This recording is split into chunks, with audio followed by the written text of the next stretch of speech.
Сок от бъс. Сок от бъс. Бял бъс. Хръстовидно растение, което цъфти сега май месец. И цветовете са набрани, само цвят. И тук съм сложил лимони, които съм разрязал и изтискал. И съм сложил захар. Сега може и мед, по-здравословно е мед или някакъв друг подсладител.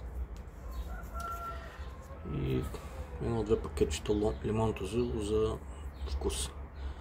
И сега ще го чакам поне 24 часа тук отвън, на външна мивка, като съм сложил 10 или 11 литрова бутилка от чиша минерална вода, като съм я срязала е така, с цел да мога да го пъхна това вътре и да налея водата.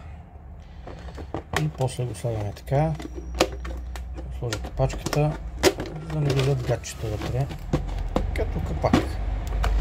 Ще долея до някъде и разджурквам го, защото се утаява отдолу захарта или там каквото сложих мед.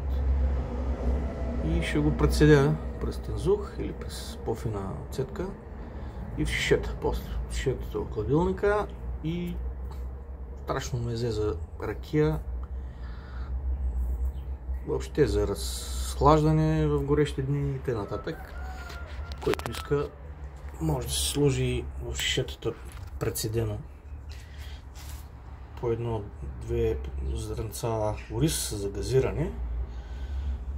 И така, страшен аромат.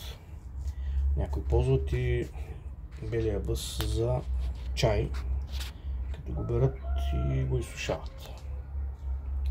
Аз съм решил в момента да се направя 10-11 литра сироп от бъс. И така, това е.